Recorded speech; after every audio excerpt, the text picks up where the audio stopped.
What's up, guys? Thank you so much for being here. Please remember to like this video and subscribe to this channel and click the notification bell so that you'll be notified when a new video is released in moments like this one.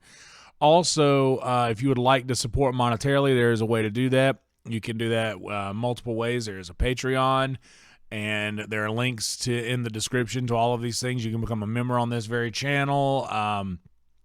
You can do super thanks.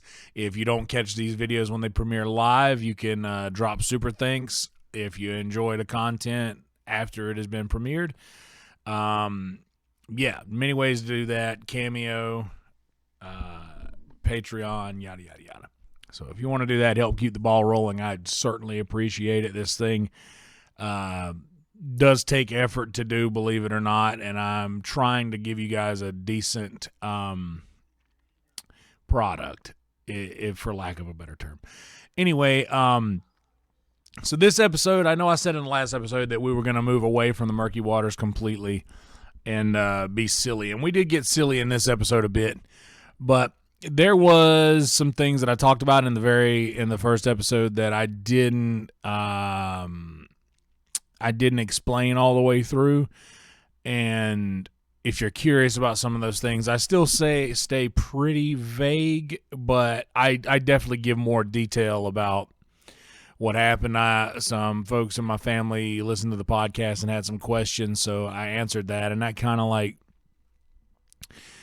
got off to an interesting start to the weekend. So since I talked about how my week had gone, I pretty much had to address some things that I talked about in the first episode. So anyway, that's pretty much where we're going. And then towards the end, we move into more about me talking about like the differences in music and comedy, and just some current shit that I've been dealing with, and just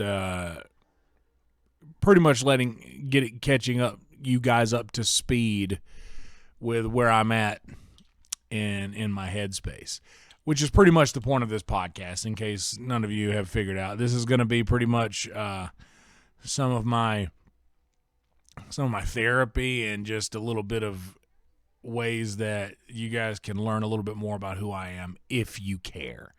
And if you don't, you're probably not here. So anyway, I hope you guys enjoy this one. Once again, please like the video, subscribe to the channel. Those things cost you absolutely nothing, and it helps me out so much. You have no idea how much those little things that are absolutely free for you to do really help me out a bunch. But if you guys do feel like you want to help out to keep the channel rolling in a monetary way, then you can, by all means, click the top link in the description where my Steam Labs has the super chats available there, and YouTube does not take the 30% that they take from those, but I don't mind that either way. So if you guys just want to drop a super thanks or become a member or anything like that, help out a ton, and I'd certainly appreciate it. Anyway, I'm gonna go ahead and get out of your way so that I'm interrupting myself here. So I'm gonna hand it over to myself to take over the rest of this. Anyway, guys, welcome to episode 2 of Yonder Talks. Thank you so much for being here. Hope you enjoy it.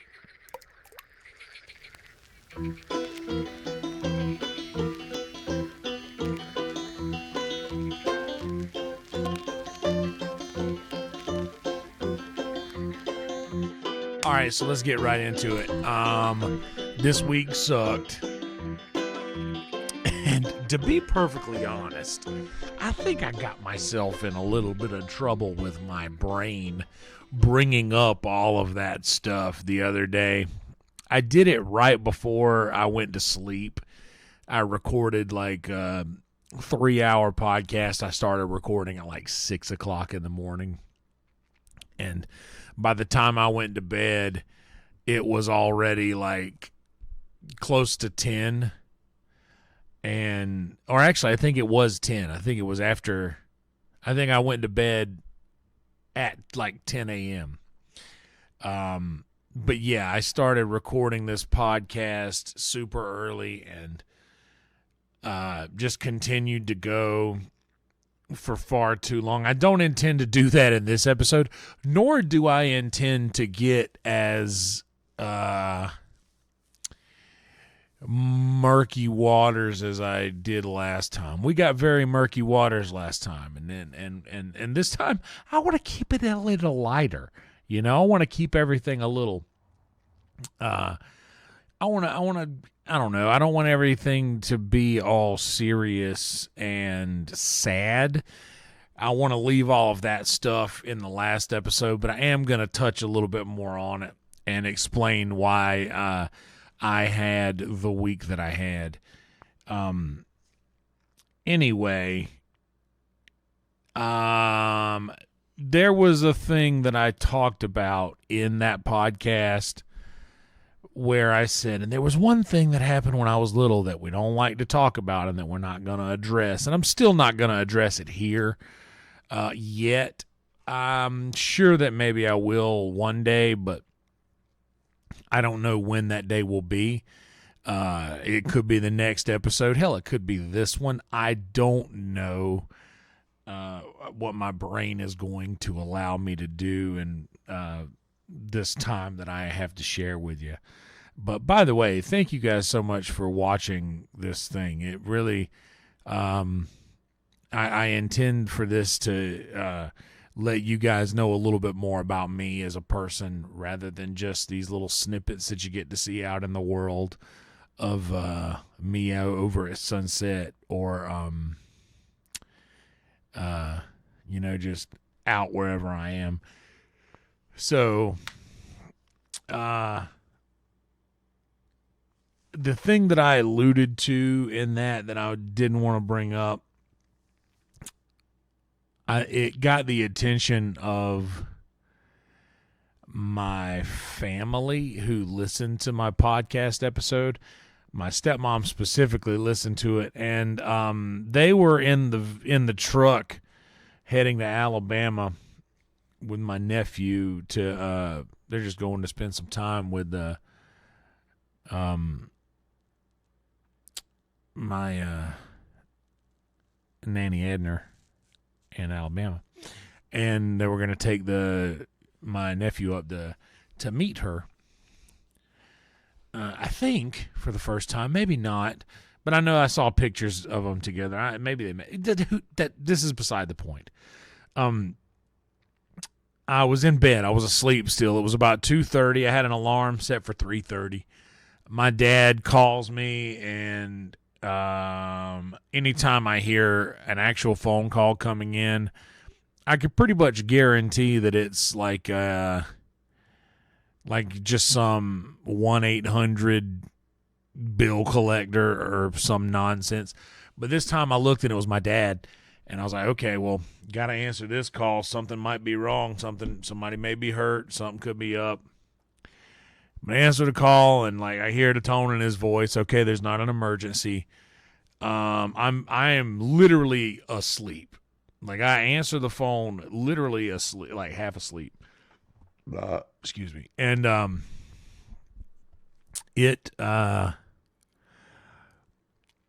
the conversation, we talked about a couple of small talk things, and the conversation quickly turned to the podcast that I recorded.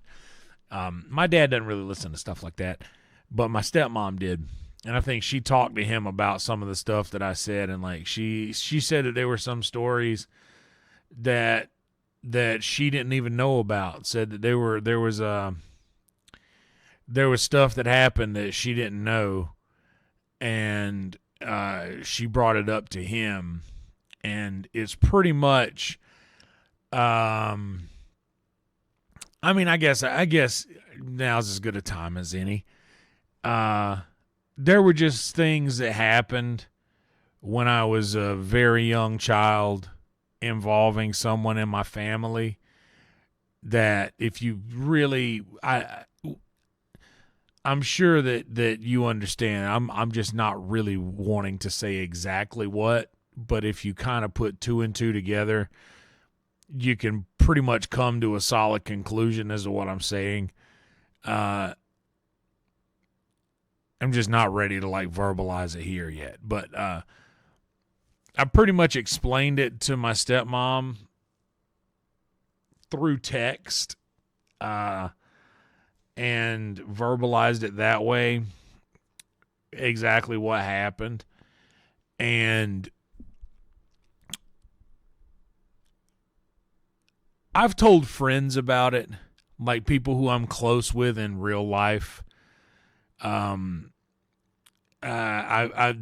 know, like my friends. It's always been easier to share things like that with friends than with family, especially when it involves someone from the family. And it's like it's a lot different when you talk about something like this with somebody who knows the person you're talking about intimately. And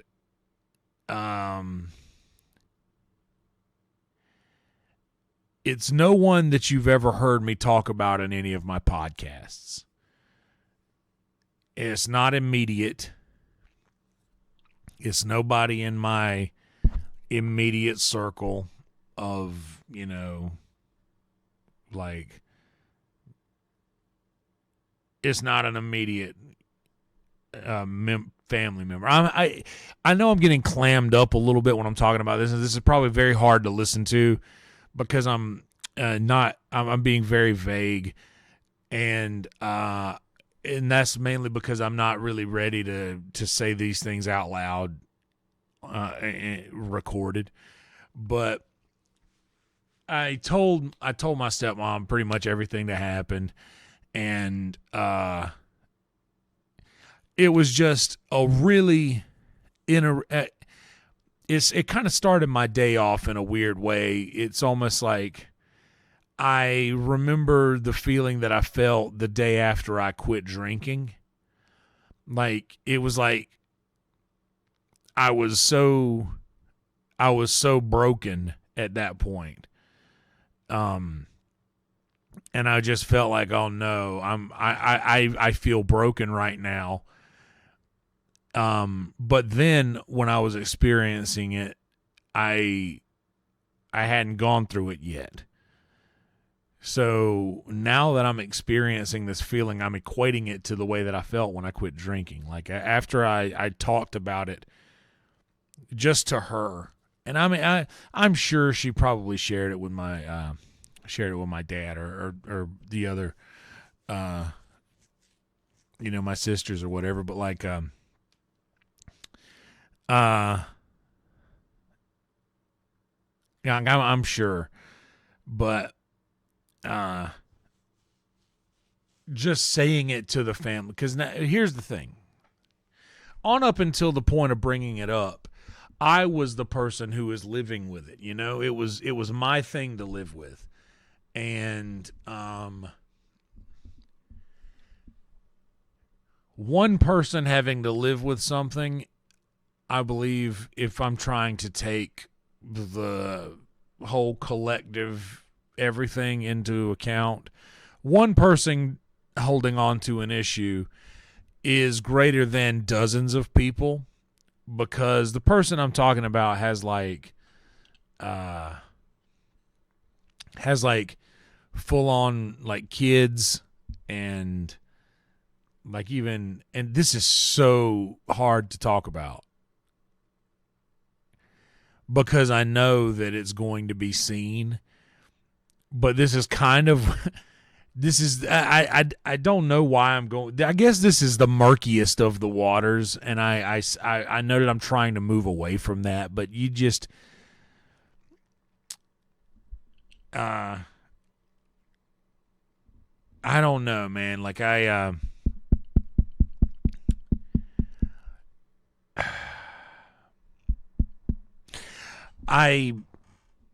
I'm sorry for knocking the microphone. I'm sure that RIP headphone users, I apologize for doing that.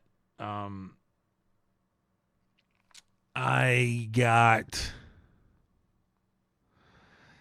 don't know. Me sharing this thing, and hopefully honestly, if it never gets back to them, then that would be ideal. because I think the only people that listen to this are like my immediate family. Like I know my stepmom and my sisters might, and I know my sister-in-law and my brother might. Um, but like I don't think anybody's going to be listening to this that uh or they might get it might get back to, and I'm just so, I had a realization today as I was explaining this to my friend Ryer, and yeah, I've just been in a sour mood, and I don't want anyone to think that it was them that I was in this mood for. So I was overly explaining things, and I was like, I'm sorry to like kind of lay all of this on you right now, but I just want to like let you know that I'm going through this. Um, the living life knowing that someone in my family knows the thing that happened, and uh like I don't know, I'm going through this, and that is why I'm acting distant towards everybody. I'm not mad at anyone, and uh like I kind of let's see, what's the word I want to use? I kind of over explained my situation to explain, hey, I'm dealing with this on a daily basis, and that's why I'm kind of being weird, and not, it has nothing to do with you. I'm not mad. And I hate having to say that, and I hate having to apologize for like, hey, I'm sorry for dumping all of this on you. I don't intend to like change the way you feel. And that's the way I feel for you guys as well. Like, I don't intend to change the way you feel. These are what my podcasts always were. Has just been me unloading the things that are bothering me in my mind, and for the most part, getting things out really, really helps in any fashion. I personally, and not, this is not trying to tell anyone not to do the traditional therapy. I encourage anyone who needs that to do that. If you're doing that and it's work, please do not stop that. This is me speaking from my own experience, and my method of doing this is I have always just turned the camera on and talked, and I will just like my brain will just churn out everything that's really bothering me. And just once you start talking, I've learned that if you just talk without a direction, that your brain will start to drop things on you that are weighing on it. And I believe that like the mouth is the mouth is the speaker of the brain. And now I'm not talking about like it speaks. I mean like the speaker you can turn up. So like if you turn that speaker on, something is going to come out.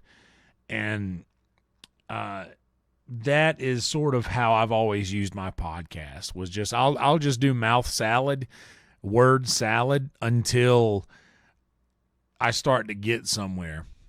And usually it doesn't take me long to do that. But anyway, I've gone way off course there.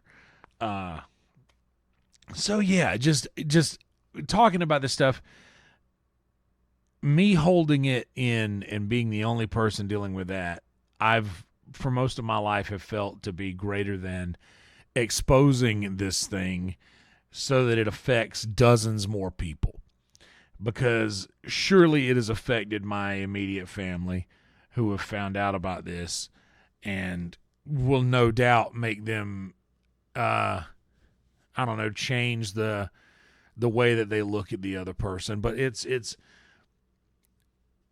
the point that I'm making, and I had to go into those murky waters to explain the fact that was how my day started yesterday. And it is right now, it is Sunday morning, 5 o'clock in the morning, 5:10 a.m. Sunday morning, September 1st. Happy September. We made it through the hottest month of the year.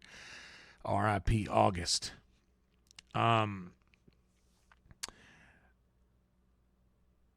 It is now Sunday morning. So this is how my day started on Friday, which I call morning. Friday at about 2:30 p.m., which is my morning. So my day started Friday like that, explaining in uncomfortable detail what happened to my stepmom, and to her saying that, and she's the best. I know that we went over the whole mom thing in the first episode, so I'm not going back into that. But dude, my stepmom, you know how kids are with step parents. Whenever it's awkward and you don't like them because it's not your real mom or whatever, and especially when you get a stepmom that when you're young and you grow up with them. Like I was 3, and my baby sister Kayla had just been born when my stepmom and my dad got together. And I'm gonna smoke. You guys want to smoke with me? But yeah, I was 3 years old, so like she's been my mom my whole life. But dude, she really stepped up in huge ways, man, for me.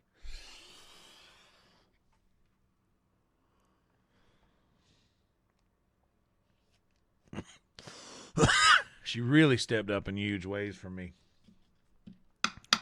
Like when it came to my birth mother and some issues that I was having, where I was like, I was failing in school and I was not doing well. And this was when, failing 6th grade, and then and just failing it again. And I remember my stepmom having a conversation with my mom, and my mom screaming at my stepmom on the phone because they're trying to get me to move back in with them in Bennettsville because I was lacking in my school. Like my schools my schoolwork was not getting done. I was not doing well. And my stepmom really stood up for that back then, and I didn't realize that until later. And they've never even told me this. This is just, I know that's what happened because I just remember the conversations that I was hearing. I'm sorry for coughing on you guys. That just my mom was screaming at her, and then just the aftermath of all of that. I remembered that's what it was about, was my doing bad in school. But yeah, my stepmom really stepped up for me a lot, and I told her, I was like, I'm just so glad that you've I'm just glad that I had a great mother in you. And that was how I ended that. And she's like, I'm always there for you. And I know that she is. And as somebody who's always wanted that, it means a lot to me that she is that person. It could have been a lot of other people. Like, it could have been, who knows? It could have been anybody. But I'm just so glad that it was her. And she is absolutely perfect. Just always knows exactly what to say. And I digress. Verbalizing these things to her really just woke it up in me again. And not that it's a bad thing, because I think that they needed to know. And I've talked to a couple of friends, and I've told them the situation, and they all say the same thing. They're like, man, like, first off, bummer, yikes that happened, but also, yeah, like, they needed to know. It's their right to know, like, especially if it's, you shouldn't have to carry this thing, you're on your own or whatever. And that's the truth. I really shouldn't. And I'm glad that I'm not anymore. 'Cause it makes a lot of sense. It makes a lot of sense, like some of the other things about my life that I came to the realization of today. Back to when I was talking to my friend Ryer that I said earlier. I came to the realization that I'm just terrified to face any problem in my life because that one problem, like the first problem,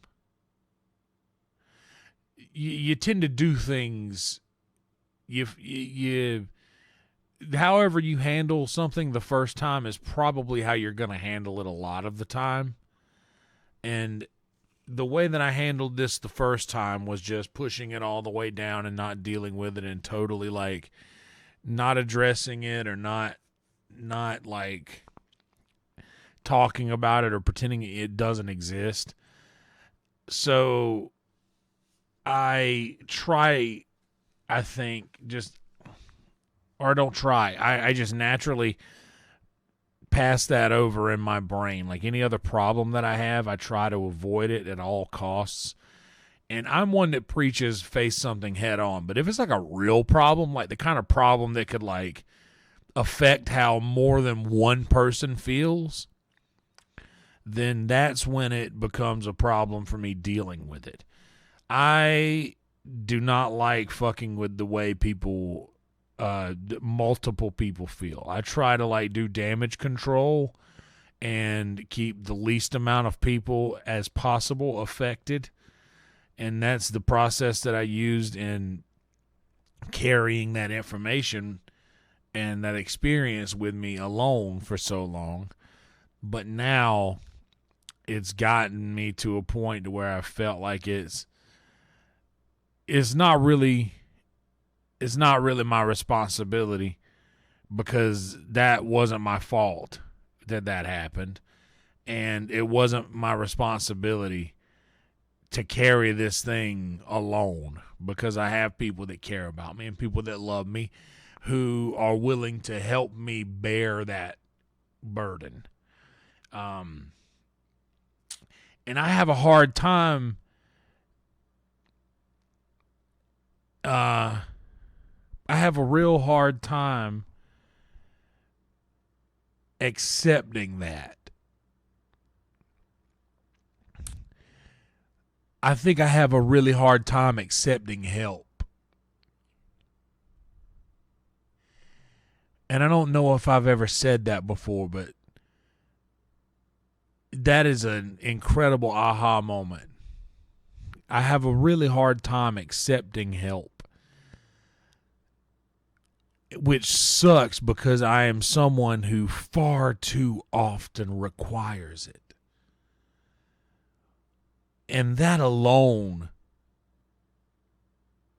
like, it really has an effect on me, man. Just like, I really don't want to have to ask for help. But I do require help.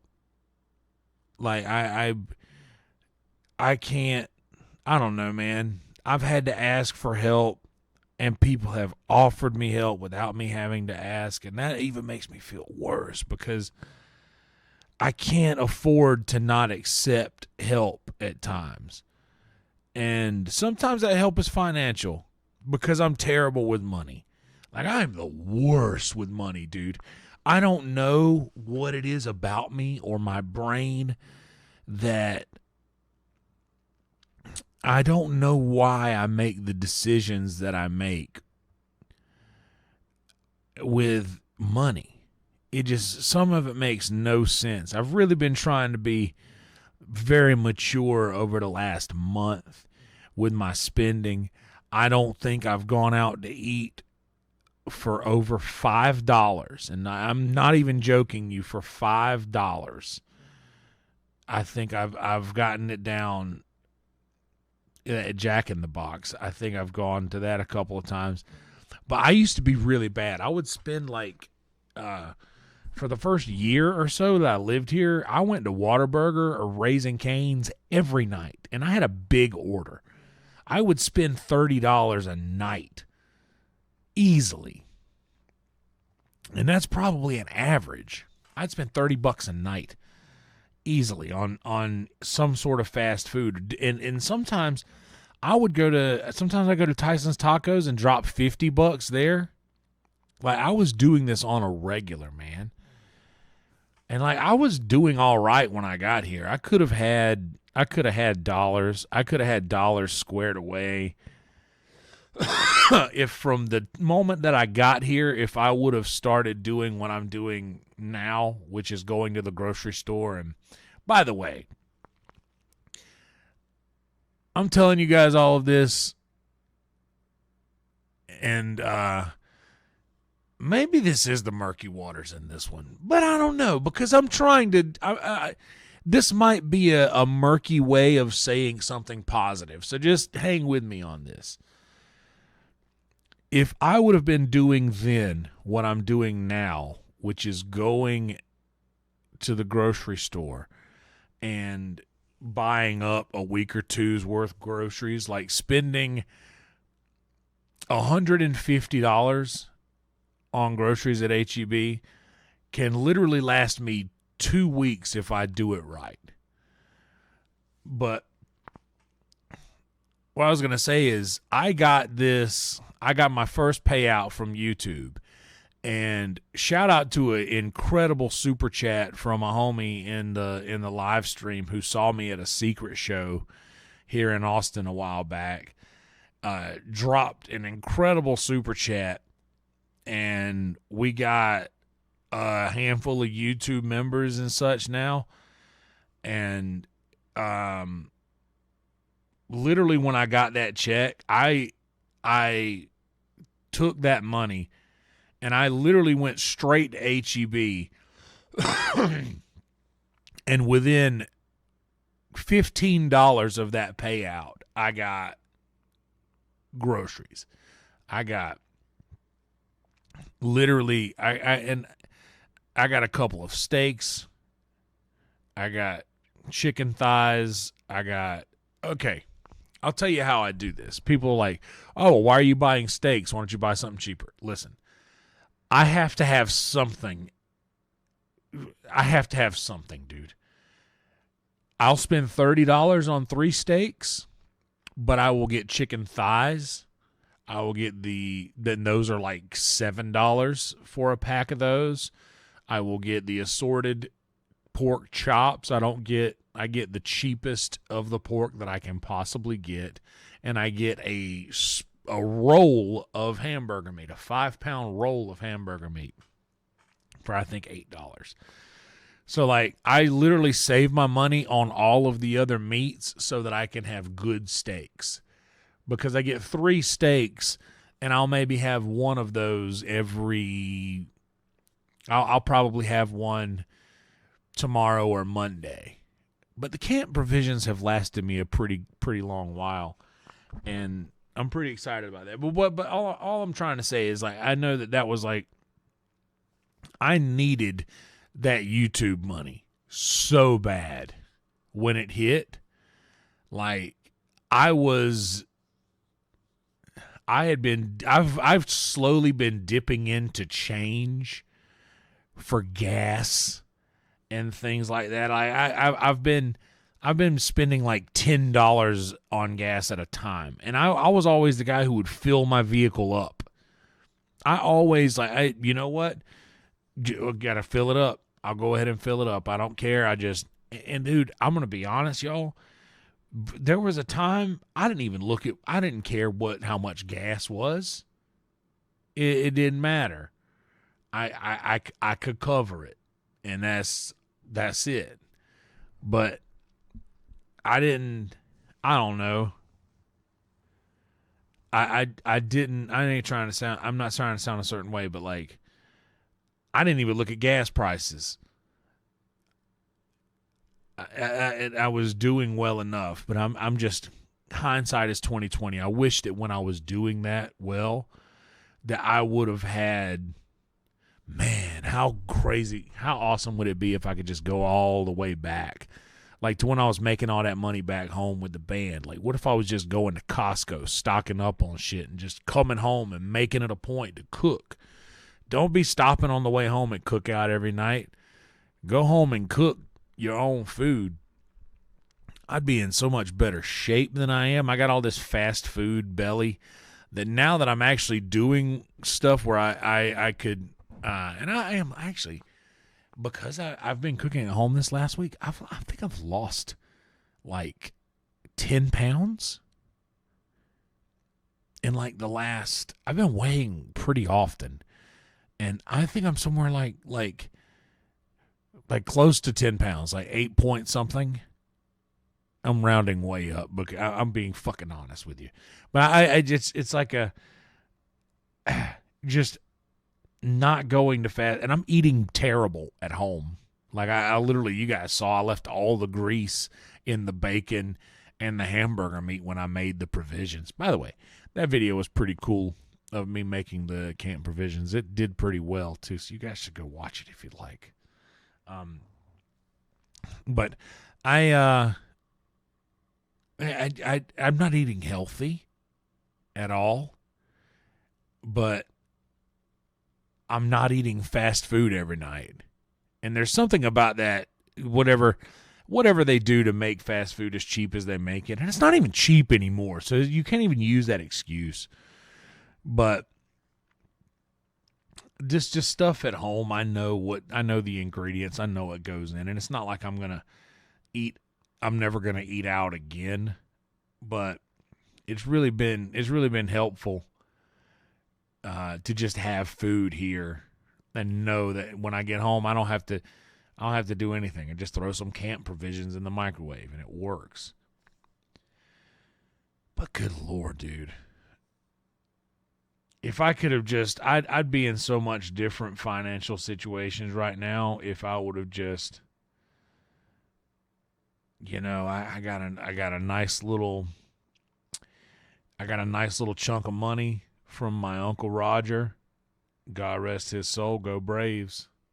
Uncle Roger, he's the reason why I say do something nice for somebody this week and don't tell anybody that you did it. Just do it and move on with your life.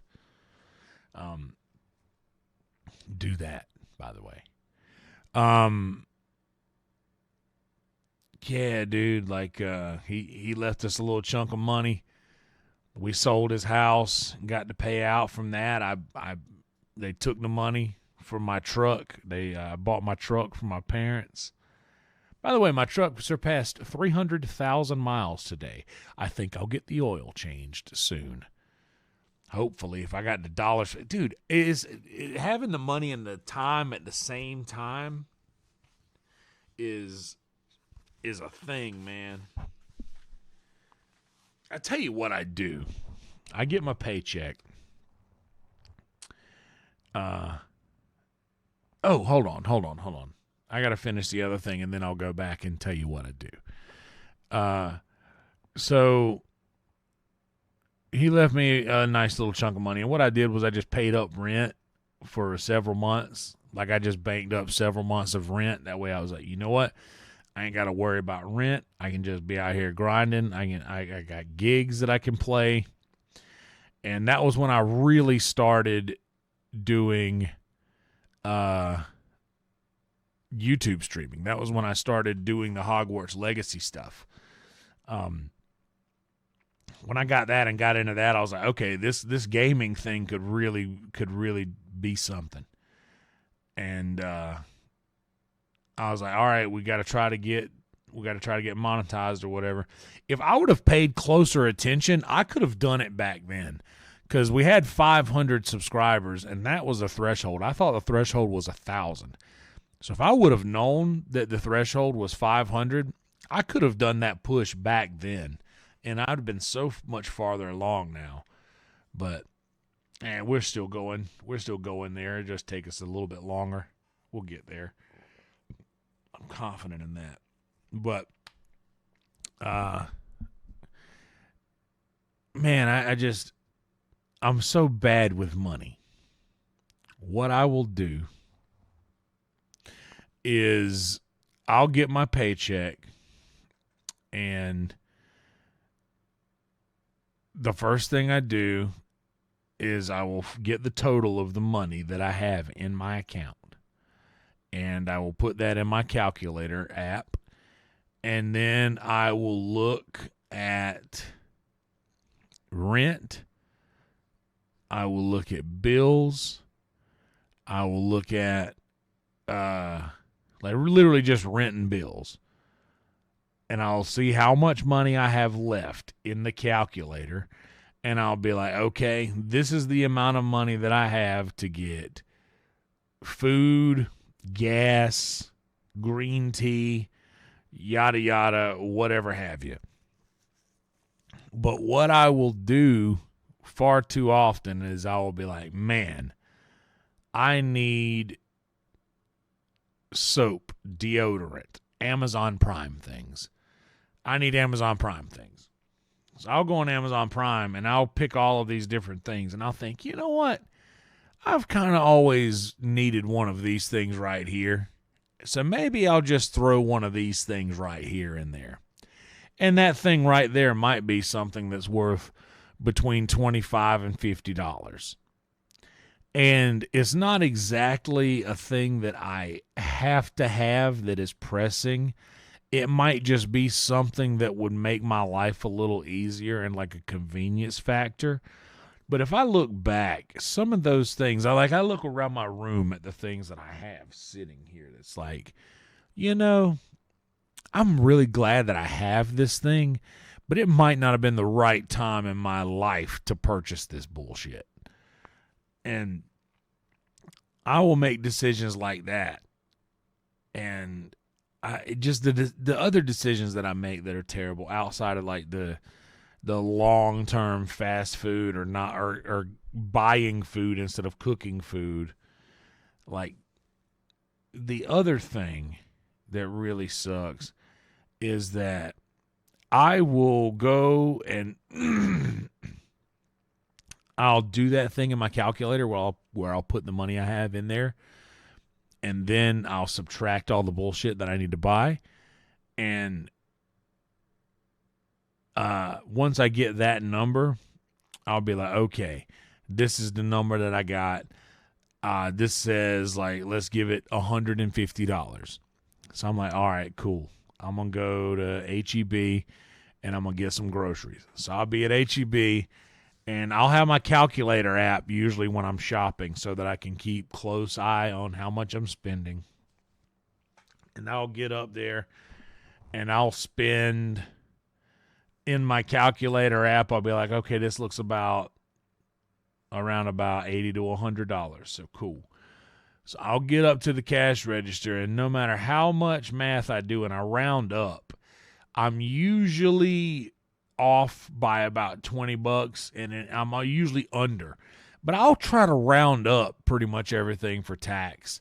But I don't think that I'm thinking taxes are as expensive as they are now here in Austin. I think I'm doing like at-home math because I kind of always did that with the calculator while I'm shopping. But I don't know. I'm kind of maybe I'm just not adding Austin's taxes into that, which is astronomical. But so then I'm like, okay, I got $150, so 120 of this is about to go into groceries. All right, cool, that's fine. We got it. We need groceries. We got to eat, and that's covered. So I get all of that, and then I'm like, shit, I need to get some soap and I need to get some deodorant, which is cheaper to get that sort of thing off of Amazon than it is to get it at the store, even though like it's just cheaper to get something in bulk than it is to get it in at the store. So I'll get like, I don't know, $10 worth of soap, $10 worth of deodorant. And then that's like,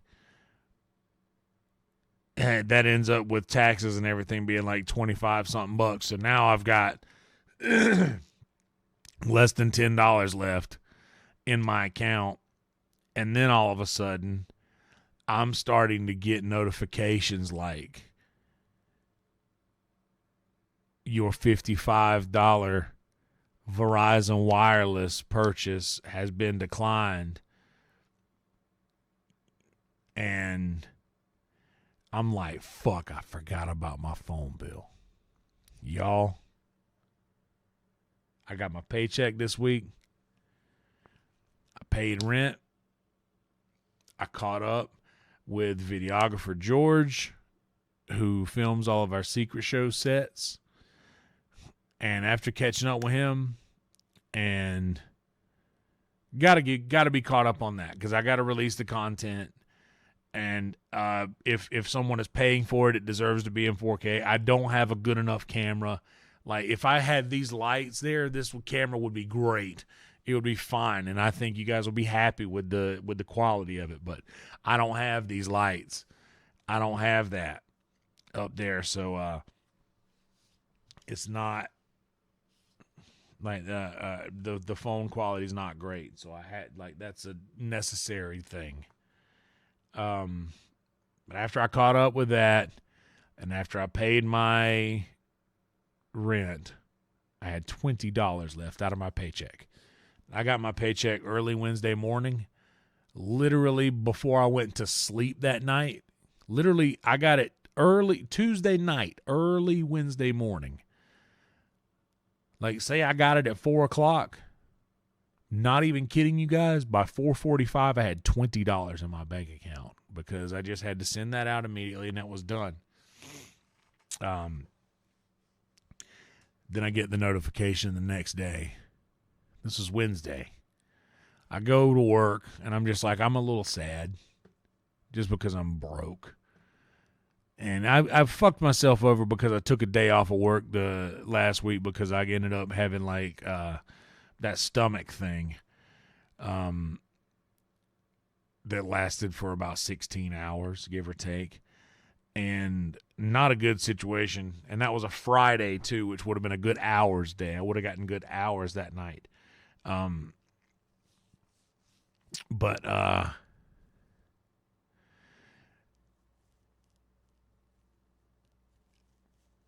after I paid all of that stuff and had the $20 left, I get the notification. And by the way, I took that $20 and I got like, I think $10 in gas. And I got, what else did I get? I needed something.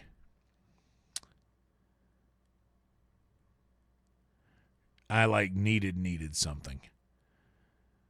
Shit. I don't even remember what it was, but it was something that like, I gotta have that. And it wasn't like, it was a necessity is what I mean, but I forget of what sort. But I got, and then by that point I have like no money in my account, and then I get the notification, your $55 Verizon wireless payment could not be completed due to insufficient funds in your Venmo balance. Please add funds to your Venmo balance to prevent a decline in the future. So you know what I did? I tapped in to these. I have old cash. I'll show you. I like, By the way, I'm still wearing my work clothes. I came straight home from work and jumped right in here at the computer doing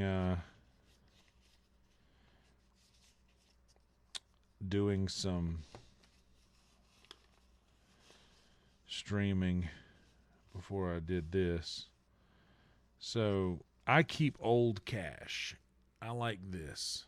Like you see, these old, it's 1995 or 1990, the 100, the 95 or the 20s. One's 93, one's 95. But I had another one that was a 95, and I got a couple of tips, and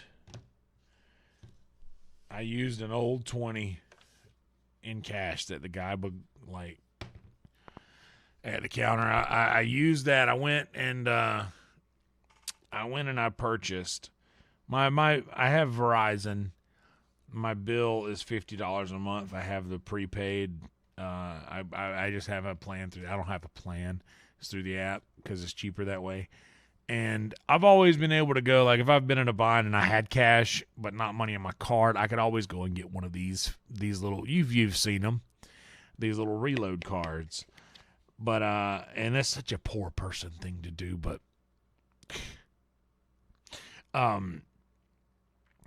anyway, I got it. I literally had to give the man some cash and some of the money I had left over on my Venmo card. I had to pay part in cash, part in card. So I used whatever I had left on my card, and then I literally scraped together the rest of the cash that I needed to buy this fucking thing. Y'all, I scratched this code off and I put this code in, and it said PIN not valid. Invalid PIN. And I'm like, okay, well, this is bullshit. I must have typed something in wrong. I looked. I checked the numbers. I was like, no, that's the right numbers. Let me just try to enter it again. Maybe I put a space or something in there. Didn't. Tried it again. Did not work. Still hasn't worked.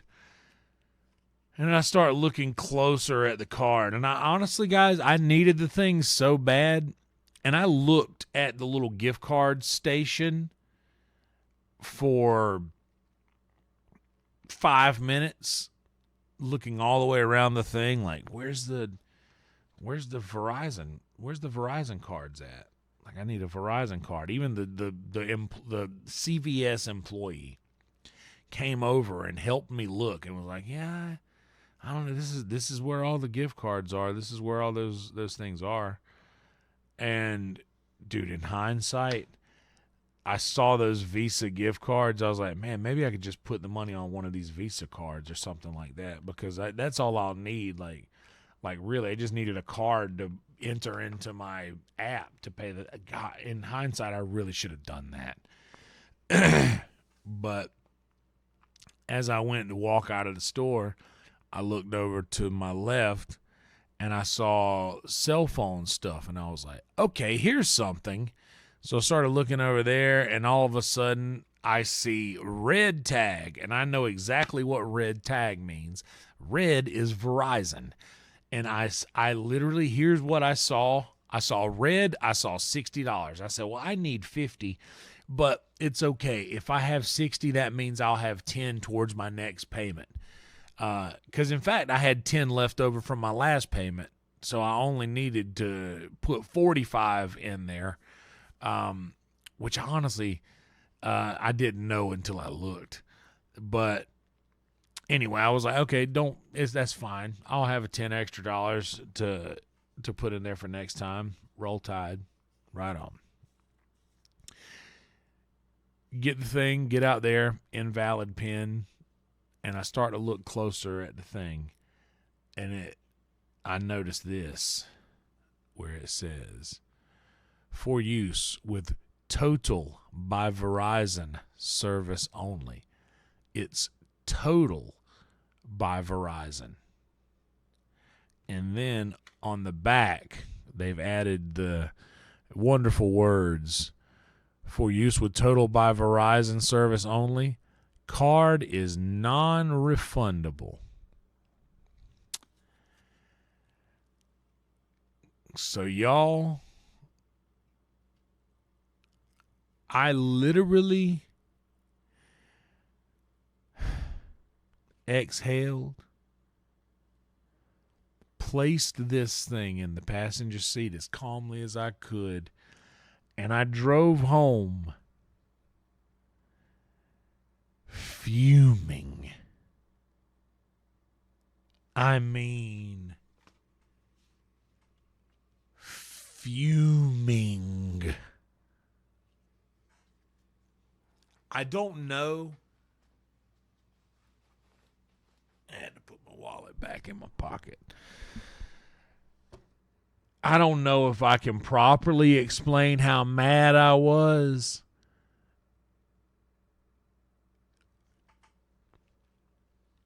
Without telling you that the root of it was that I was so angry at myself for allowing myself at this point in my life to have to scrape together cash to pay a phone bill.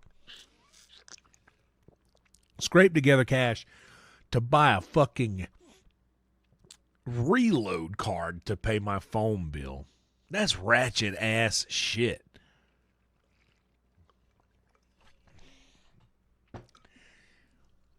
I'm turning 38 years old next month. I'm going to be 40 soon. And my phone bill, my $50 phone payment, isn't getting paid. I've passed the halfway point in my life, probably. I have passed that point in my life. I've lived past the point, the halfway point of my life, more or less. I'm halfway through my life is what I'm saying. Probably. And I'm still having these issues. When will that ever not be a thing? Am I going to wake up one day and this all just going to make sense to me? And I'll be different? And I won't forget about that? Is that the thing? Maybe I need to write all this shit down and just leave it somewhere and like a document here on the computer. Maybe that's the thing. Maybe I need to turn it into analytics. Maybe I need to do that.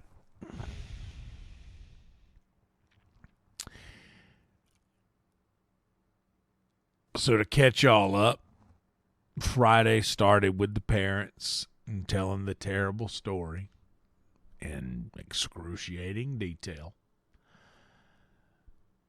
Friday morning, that happens. I go to work Friday. That's the 30th. 30th is when my plan runs out on my phone. That was yesterday. Well, day before yesterday now, technically, but you know what I mean. And I come home as mad as I left. I come home as mad as I left, shattered, if that makes any sense. I was in pieces when I left, man, just because that shit broke me up pretty hard to talk about, as you can understand. So then I go out to work, and I get the notification from Venmo while I'm at work that says your Venmo balance is too low to cover your $55 blah, blah, blah Verizon wireless purchase. And I leave my phone sitting around at work sometimes, so it's kind of embarrassing. knowing that my phone's been sitting around and that when people see a phone light up, they look at it. And I know that people saw that shit on my phone and it's embarrassing to me. And a lot of the reason why I'm comfortable enough even talking about it is because like people have already seen it in real life, and that's embarrassing enough. Like, but this is just my reality, man. And sometimes that shit's too heavy to deal with. And I get real overwhelmed mentally with like not crazy thoughts or anything like that, but like I just get mentally overwhelmed with the reality of things at times, like knowing that no matter how many times I get up and I go to work, there's not gonna there I mean surely there's an end to that. Like one day I won't do it anymore. I'll do it for the last time someday.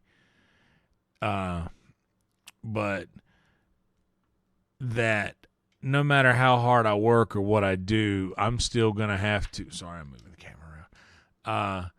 No matter what I do, I'm gonna have to continue to do that. Like I have to do that again next week, and then the week after that, and then the week after that. And some of those weeks, I'm gonna have to do more than I want to do. If I want to be comfortable financially, I'm going to have to do more than that because I don't have any other form of income. All I got is the club. And I mean, Secret Show and recording the videos kind of cancel each other out. So, like, I don't even really count that as income because the exchange rate on that is pretty much even. So I have to be at work.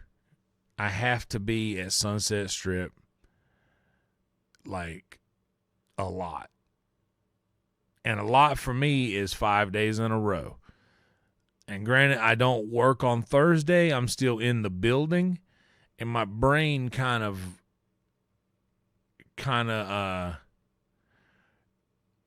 treats that as work. And honestly, that's kind of what I do.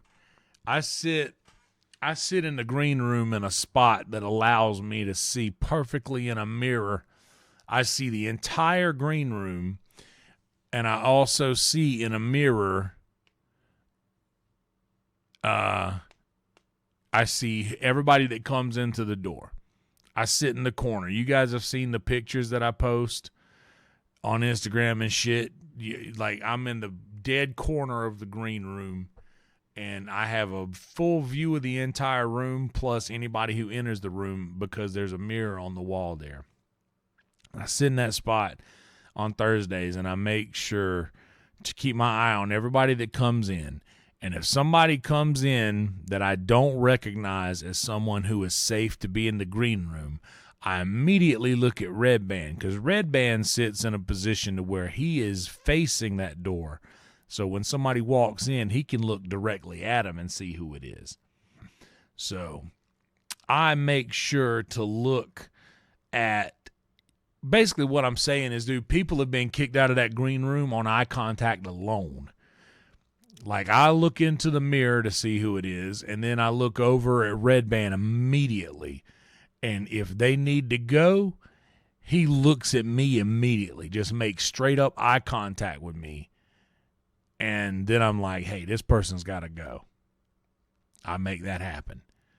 But so I'm still technically kind of working on Thursdays. But I'm there Tuesday, Wednesday, Thursday, Friday, Saturday. And Sunday, Monday, I don't do shit for nobody. I am doing a podcast today at 2:00 with my friend Vanessa. But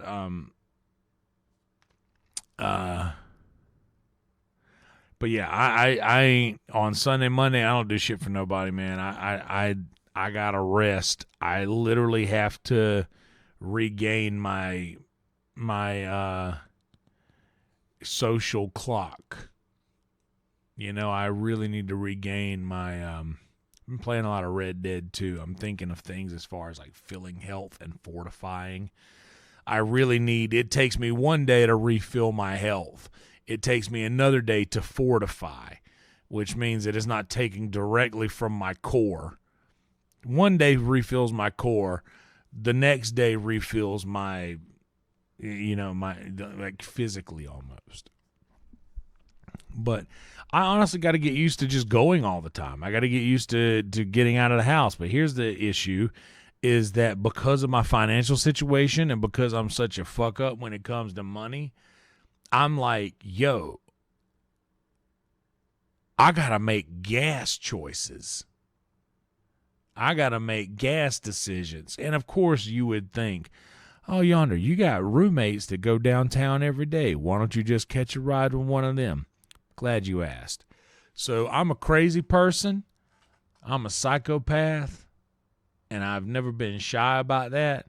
But I'm the type of crazy person that if I get somewhere and I'm stuck in that place, questionable things start to occur inside my head. When I get somewhere and I do not have a surefire way of exit, if I don't have a surefire exit plan that I don't have to rely on anybody else for, my shit starts to go haywire. And I don't like that I'm like that, but I'm not even joking.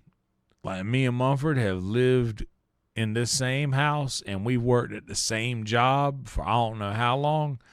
And I'm pretty sure that we may have driven separate most of the time because I ain't got no problem with, like, I got no problem with riding along if I know for sure we're going to be there, that we're going to be there for this amount of time, but then we're going to leave. But I don't like knowing that someone else might alter their plan for me. Something that they were already going to do for me. That makes me really uncomfortable. That makes me not feel nice. Makes me not feel good. But then also in the situation to where if they want to do something that I don't want to do, I'm going to feel obligated to say, of course, let's go do that because you're driving. And I don't know. That thought right there is clamming me up enough to not even be able to finish the sentence properly. Like, it's a terrifying thought for me, and I know that I'm a crazy person. I admit that, and I'm not shy about admitting that. But yeah, I have to make choices on gas. But the thing is I think I gotta go sign up for Kill Tony again and get pulled out of the bucket and go up there and do my thing, and maybe then I'll be able to get booked on some shows, because as of right now I'm not getting booked on anything, and it's kind of making me sad because I'm so scared to ask. Not scared, but I don't like to ask, and I've already kind of asked in many different ways, and I've even come straight out and asked, and some of the things that I've gotten that I've asked for haven't come to fruition, and that makes me very sad because I feel like I put a lot of myself into trying to get people to come to a lot of these comedy shows, and it gets me when people, because I've been on Kill Tony a bunch back in the day, and I have people come up all the time that recognize me from Kill Tony and recognize me from Secret Show, and they'll come up and I'm checking everybody in, and they'll always say, "Are you going to be on tonight?" And I'm like, "Nah, Nah, not tonight. And just saying not tonight, not this one. I'll make it smooth. I'm taking a night off. I'll make it like, yeah, it's my decision that I'm doing this. But, like, it starts to get to me a little bit because I have a problem with asking for spots. And I have a problem with asking for spots because, like, I've seen DMs from people that showrunners have shown me about, like, dude, look at this guy. Nothing but, hey, man, I hope you got a spot. Or, hey, man, if you have any extra time this week, I'd love to do a drop in. I'd love to do a guest spot. I'd love to come and pop in. But it's like showrunners will show me messages from people like that, and I'm just like, man, that is always asking for things. It's just like that don't seem kosher to me, man. Just to constantly asking, and then other people are like, well, if you don't ask, you're not going to get it.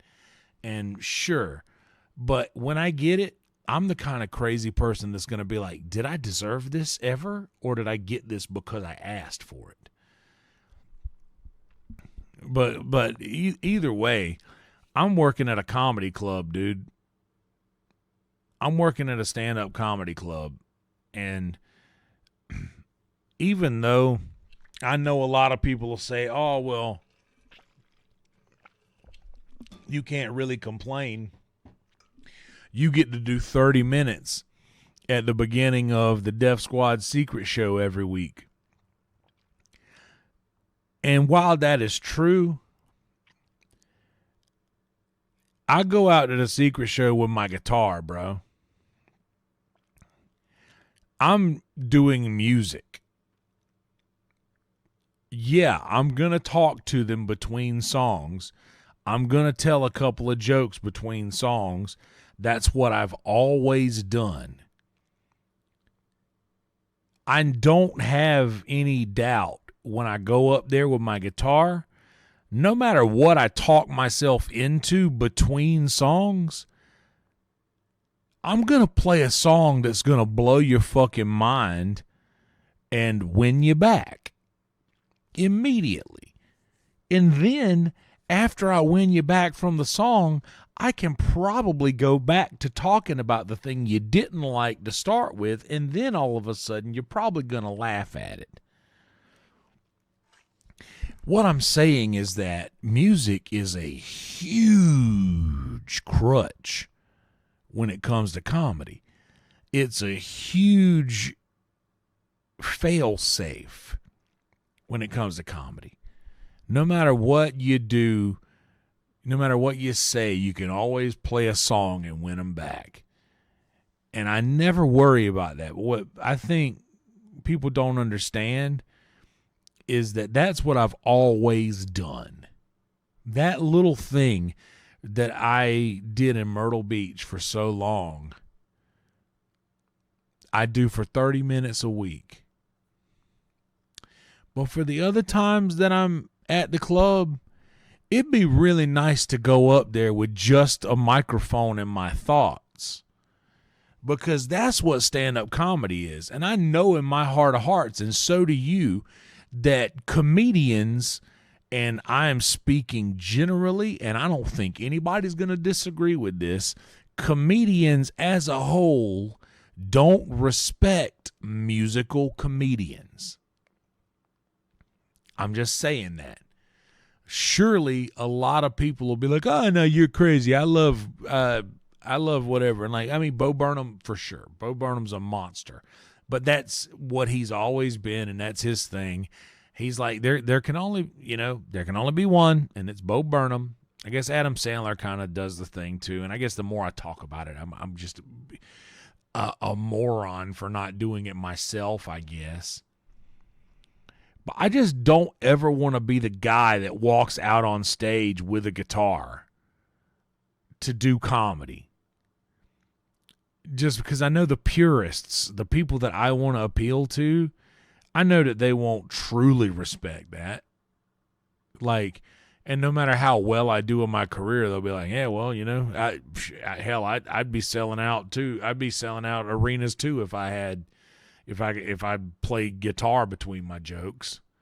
I know people will say bullshit like that, and I know I shouldn't care, but I do. That kind of thing bothers me. That reality bothers me that people will think that, because I really know in my heart of hearts that they do. They do think that, but and I could go out and I could do a music gig or whatever, and that would probably help my financial situation a bunch, like playing music out here. But dude, to be honest, I'm here for comedy. That this is the reason that I'm here. I'm here to get better at stand-up comedy. I'm here to do that, and to the best of my ability, I'm really making it a point to try and leave work and go somewhere else and do spots, like at Go to Creek, and try to get on a show there, try to get on the mic. I've really been trying lately, and I've been going to work early, getting on the mics at work at sunset, trying to show up early and get on then, put some time in, and I'm just really trying to get better at stand-up. And I feel like I could get much better if I were allowed to do more spots. And I know that that's a thing that a lot of comics always complain about, is, oh, I'm not getting up enough. I'm not doing this, I'm not doing that. But I'm just there so much. I'm just there so much, and just so many other comedians that I see that have just come through, and I'm fist bumping the same, handful of folks that come through on a weekly basis. And man, that stuff keeps me alive. Like, just all these people that I respect that are coming in and out, and just fucking that little connection right there, fist bump as they walk in. Like, that just lets me know you're in the circle. You're part of this thing. You are necessary here. You're a necessary part of this circle. And I have to tell myself that, because I don't feel that all the time. I don't get that reassurance from the circle all the time, if that makes any sense. I don't really get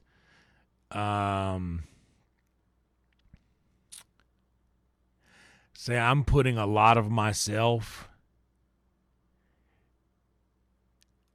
into growing a garden that I never get to enjoy the fruit from. It's like I'll keep tilling the land, and I'll keep spreading the seed, and I'll keep watering the plants, and I'll keep making sure that the watermelons and the cantaloupes and the snap peas and the okra and the tomatoes, I'll make sure all of this stuff gets to grow and comes to fruition and is growing strong and tall and getting to the point to where, wow, we got these tomatoes are nice. Wow, dude, these are some really nice, ripe looking watermelons that are going to be incredibly sweet. I mean, look at all this. Look at all of this okra we got. Look at all of this stuff. Look at all of these provisions that we have grown from this ground.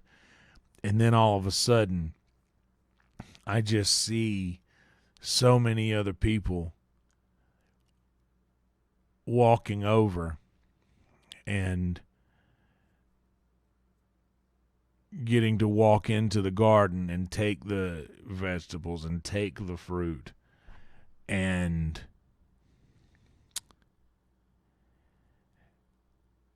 it'd be like,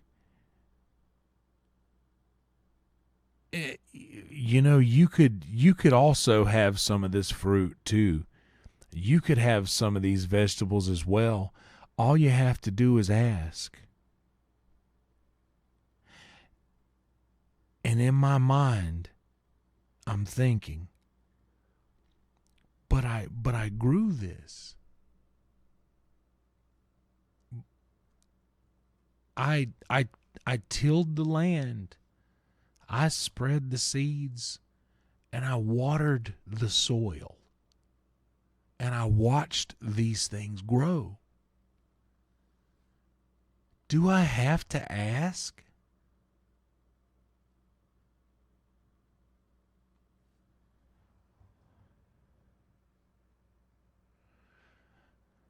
I don't know, man.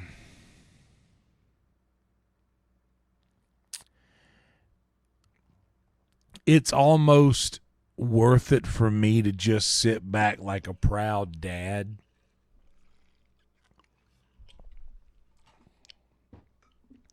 that sits out on the front porch, and when somebody walks out, I say, "What did you think of the produce?" And they said, "Man, that fried okra was incredible. Those tomatoes made the best tomato sandwiches I've ever had. Them watermelons were sweet.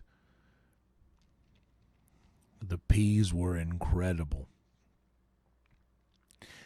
And then I just sit down there on the front porch and I think, wow, someone enjoyed something that I helped grow. And that fills me up a little bit. Honestly, that fills me up more than a little bit. That makes me really happy to know. But man, every now and again I'd like to sit at the table, you know what I mean? Every now and again that would rule. But there's so many games you got to play in this mess, man. There's so many little mind games you got to play to like maneuver this thing, and like it's almost, I'm ready to kind of check out of that and just slowly get better behind the scenes, man. I'm just going to like work on slowly getting funnier, slowly becoming undeniable, and I'm literally gonna, I don't know, man. I'm gonna be something, dude. I know I'm gonna be something one day. I've always known that. Ever since I was little, I knew whatever I got into was going to be something noteworthy. My grandmother told me that after that accident that I got into, God's got a plan for you. You died 3 times and he brought you back. So you're going to do something great in your life.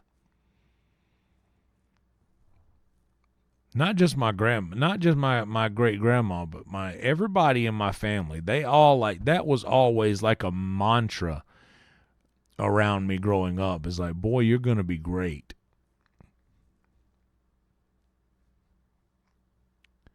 Came back from the dead.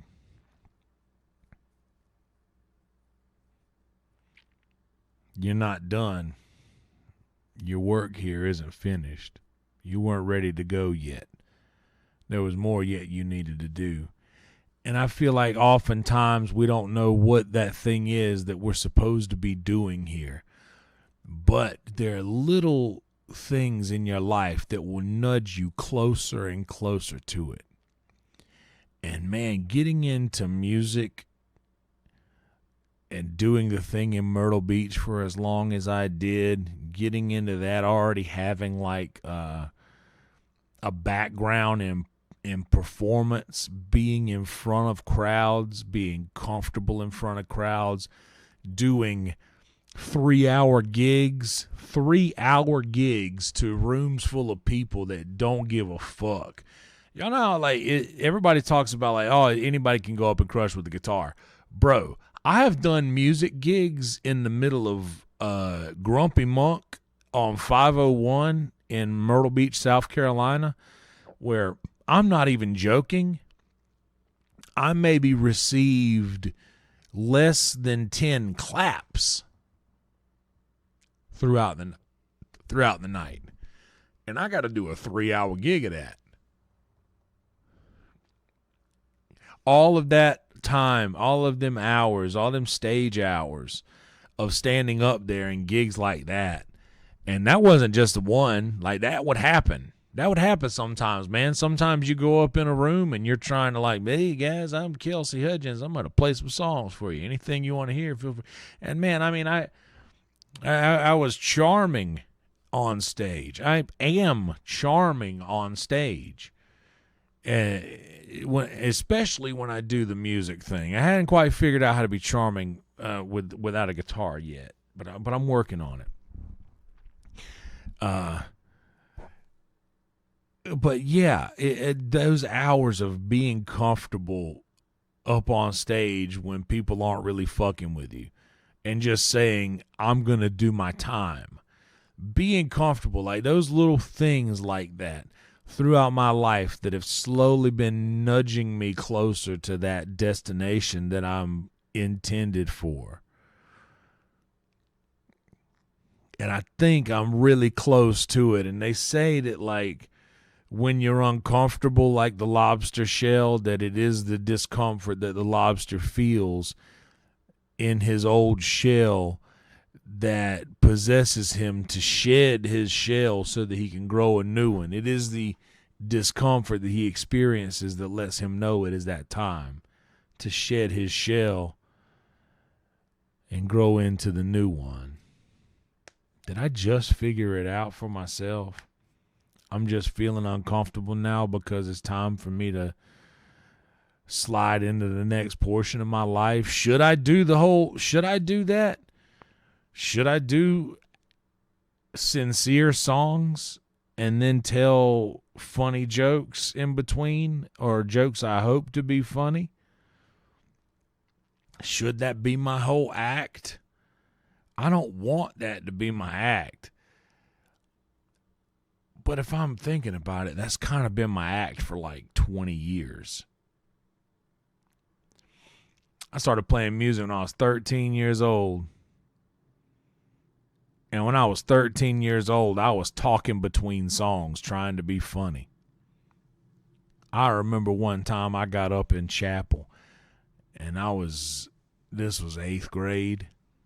I was literally 13 years old. And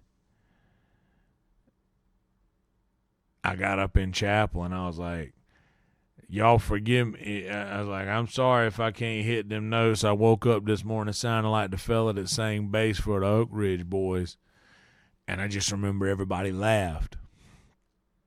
And I just remember, because that's how my dad talks. And I kind of, sometimes I go into that cadence and you'll hear it. Especially if you know my dad, you'll be like, oh, he's just doing Harold. But like I got that laugh out of doing that. I just remember where I was standing. I remember that, like, I was kind of standing down on the steps in front of the pulpit. Those steps could move. I remember standing there, and if you would rock with them, you could feel the steps move because they weren't connected to the whole thing. They were removable. I remember that was where I used to stand when I would do chapel. And by chapel, I would mean my band. When I was 13 years old, dude, my band would get up in front of my entire school. Stevens Christian Academy, the whole school was there. So, like, pretty much every week, every Friday, my band got to play for my entire school. And this was when we were 13 years old, me and Chris Burks. It was literally me and Chris. Honestly, like, there's pictures of us. I'm not going to go through and look for them right now. Maybe I'll find them and post it there. But, yeah, dude. Like, I used to stand up there and we would do chapel, and I would be talking between songs the whole, like, since the beginning, since the literal beginning. So the thing that they see me do on Thursdays at the Secret Show, where everybody's like, man, that's the best iteration of me. Oh, they tell me that's the best iteration of me. And I know that it is because it's the one that I've been doing since I literally started. I say 20 years. How long is that? I'm going to be 38. And I started playing music in January. when I was 13. So January of the year 2000. I started playing music in the year 2000.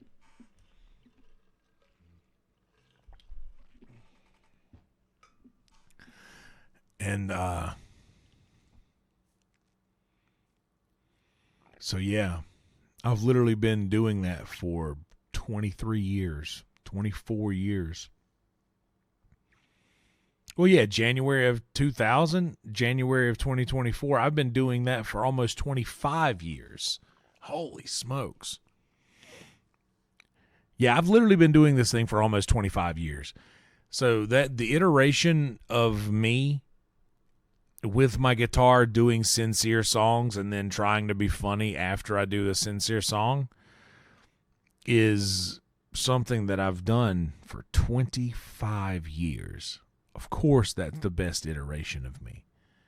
I have all of that experience doing it.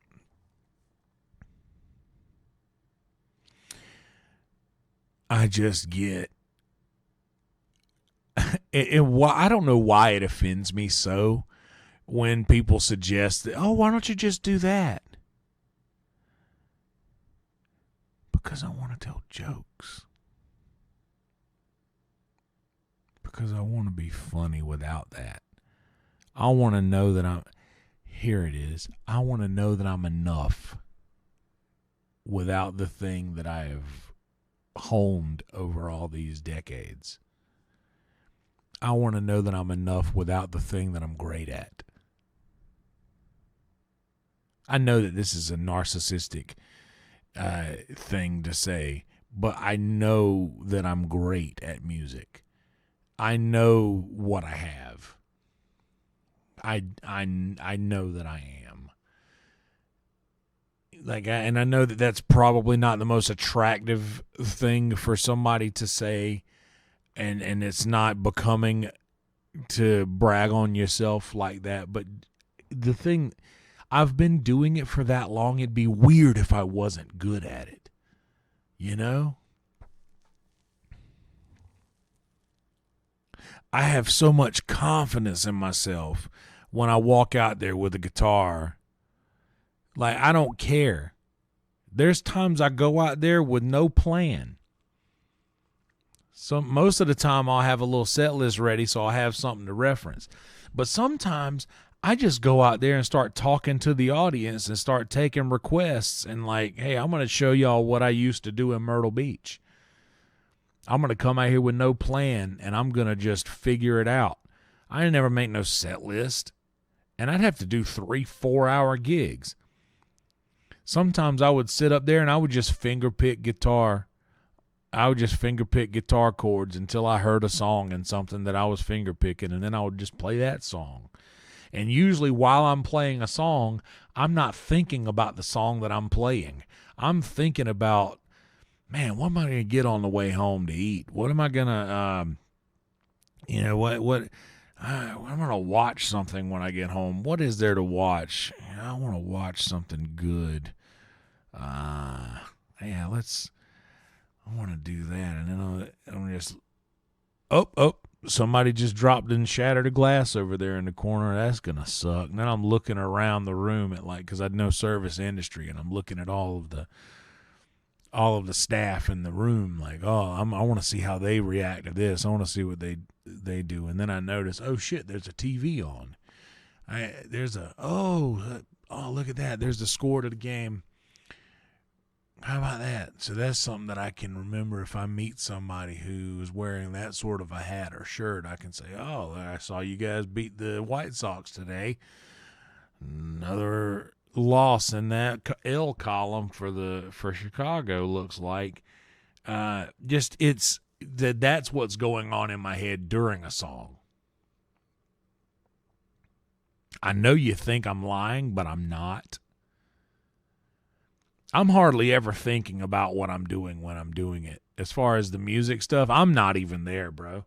To be honest, I'm kind of literally just wandering around looking at stuff in those Myrtle Beach gigs. I should specify. Like I just walked you guys through like me doing a 3 to 4 hour gig of a bunch of songs that I already knew, that I didn't have to learn. I don't have to figure anything out with them. I just do them. That was like the best iteration of me. Again, like, I don't have to worry about it. I like it's so that pulling that off was so easy to me that I could literally watch TV, and then whenever the song is over, I'll be like, "Did you guys see what just happened on this TV here?" And then of course a couple of tables will be like, "Yeah, we were watching that," and then all of a sudden now we're in a conversation, and then I'm like, "Hey, you believe all this? They got the strongman competition on over here, like." Did you see that guy just knock the shit out of that woman on this strongman competition? Like, things really were different on TV in the back in the day. And then now I'm in a conversation with this table about this. Where are you guys from? Oh, no kidding. What part? You fans of this team or this team? Ah, I got you. Instant connection over sports, by the way. And then I'm doing crowd work with these people, and that's a fun thing for me to do because I'm like, right on. Well, what kind of music do you like? What do you guys want to hear? I like you folks. I want to play things that you like. What do you want to hear? All of a sudden, they know. They ask for something, and I either know it and nod and go straight into it and do it perfectly and flawlessly, and they come up and tip me $20, or I say, I don't know that, but I can do this, and it's like similar to that, and I can counter with you, and then they feel like they're involved. So then everybody else in the room starts to see that happen, because this is all going on over the microphone. Like, the room's kind of watching us talk at this point. It's just general crowd work, and then other people start to bring $20 bills up to the tip jar and say, hey, can you do fucking wagon wheel? And I'm like, yeah, I guess I can. But every now and again, somebody cool would come up and be like, hey, can you do any, by the way, let me tell you this. I don't know if every artist is like this, but I'm most certainly like this. And if you are an artist, please message me or sound off in the comments on this fucking thing. Is one of your least favorite requests the one where people come up to you and say, we want to hear what you want to play? I absolutely hate that request. And for somebody like me who already has a terrible time with decisions, multiply that decision by every single song in my brain. Guys, I don't mean to be old Narcy Poo over here, but there are so many songs in my head, I don't know all of them that are in there. This is a true story, and my boy Smitty and Adam will both back me up on this. We have gotten requests, we have gotten requests for songs when we were playing cornbread gigs that none of us had ever played together before, and I have somehow pulled pretty much entire songs out of my ass just because somebody randomly requested it, and I had heard it a few times. Not even joking, I have done songs on stage for the first time in front of people by request that I had never tried before and probably hadn't heard in 15 years. Not even joking. Like, it's happened. And them as Adam and Smitty as my witness. That shit happened, dude. All I'm saying is that I know I am so confident in my ability to walk out there with a guitar and just crush. It's not always a crush. Sometimes I'm phoning it in, and sometimes it doesn't go like I want it to go. And I can hear them chit-chatting and during my songs. That's how I know I'm bombing music-wise, is when I hear everybody chit-chatting. Like, what I want is, I want that. But if I hear them getting chit-chatty, I know that I'm not doing great. And, of course, you're not going to suppress the whole crowd ever. It'll never be undivided eyeballs on you. I mean, not to say it'll never be that. It can be that. And sometimes when I turn it all the way up, I can shut the entire crowd up. And I can do it. If I turn it all the way on, I can shut them up. But most of the time I don't want to do that, because if I turn it all the way on, where am I going to go from there? Maybe I'll turn it on at one point during the show just to show you that I got it, but I'll immediately pull back, and then I'll go back into the jokes and the silliness. But the point that I'm getting at, and I know I've walked all the way around this, the point that I'm getting at is that I have so much confidence in the fact that I can do well musically that I hold some bit of resentment to the fact that people suggest I should do that, along with my comedy, because, and I know that this is a crazy thing to think, is if like, hey, your comedy would be better if there was something that you did even better than your comedy to distract the crowd from how lacking your actual comedy is. And I know that's not what they're saying, but for some reason, that's kind of what I hear when people suggest that to me. And I know, and once again, I know that's not what they're saying, but that's just how I read it, and that's how it hits me. And I don't like the fact that that's the truth, but it just is. And yeah. I just want to get better at comedy. And I have this weird mental block that just when I get off work, I'll just come home because I'm tired and I'm just ready to come home, man. And like, I don't eat all day. So I'm hungry when I leave work. I'm just ready to come home and eat and stream, release some content of some sort. I'm just ready for that.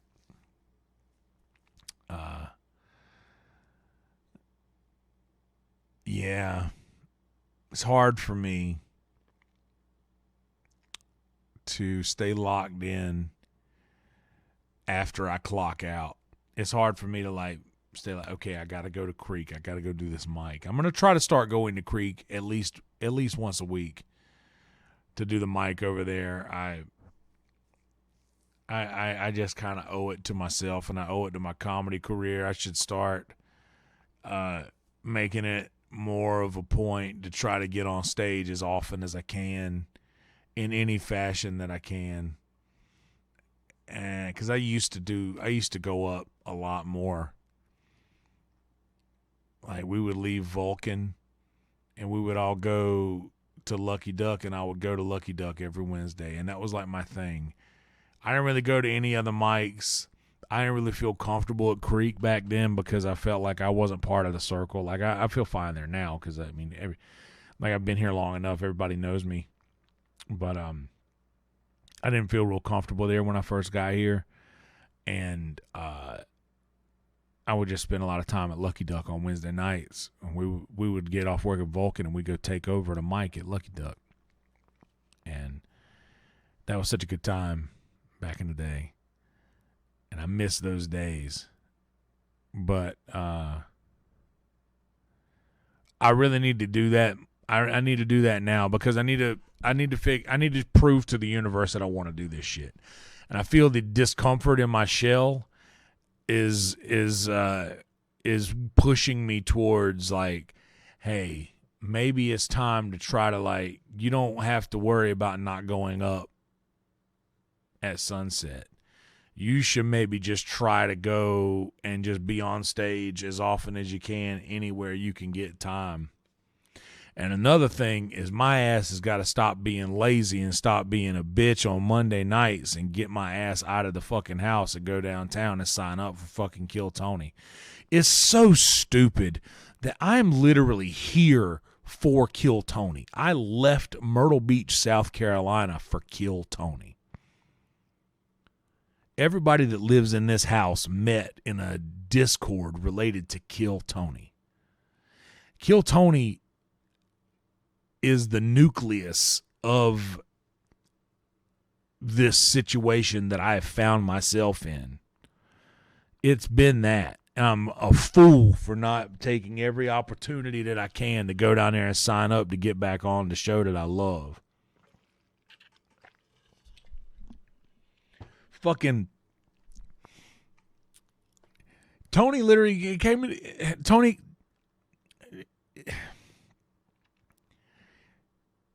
makes a point to come and sit with me in the green room on Thursday. Like, why am I not? Why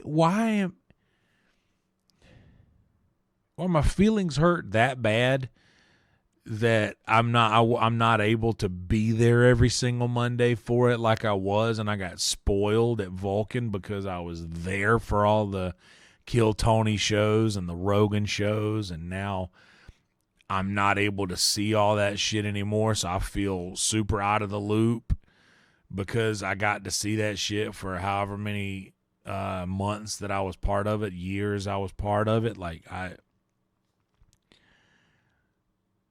am I really that disappointed that I just can't go and sign up and hang out with these open micers who are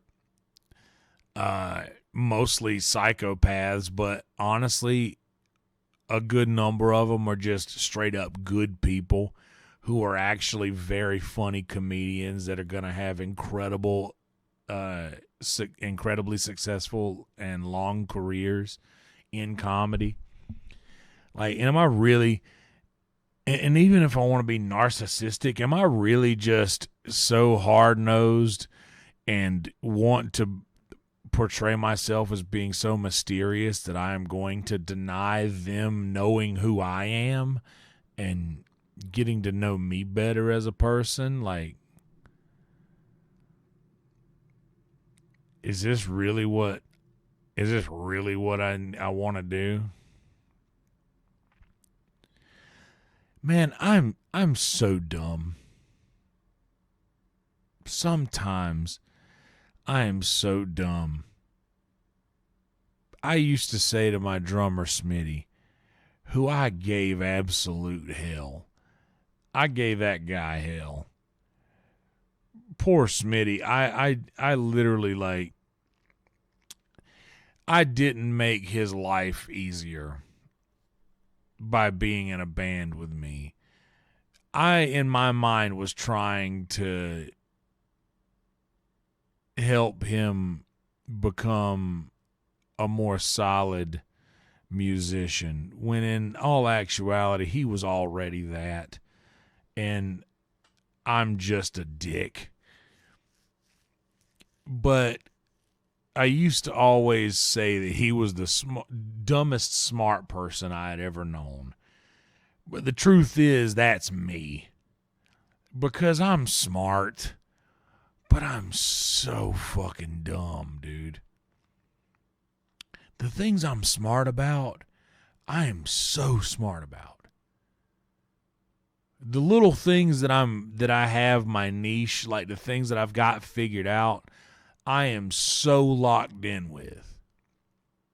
Like, I had, like, the discipline that I have, like the way that I will pull my clothes out of the dryer and they get folded immediately. Like, that sort of thing. Like, I like, there's certain things that I'm very wise about doing, or like my morning routine. It just being stuck in like a thing, or just like how, like, I'm the OCD, not over neat, but everything in its right place. Like, there's certain things that I'm so good at. I said for a long time, the things I'm good at, I'm very good at. But the things that I'm bad at, I am god awful at. And the truth of the matter is I'm just bad with money, dude. I'm bad with money. I feel like if I had a large sum of money, that I've made enough bad mistakes to where I would be able to make a large sum of money last me for probably the rest of my life. But because I'm so bad with it, when I get small amounts of money, I don't allow them to build up into something more. And I'm just a fuck up when it comes to that, man. Maybe I'll get better. Maybe I won't.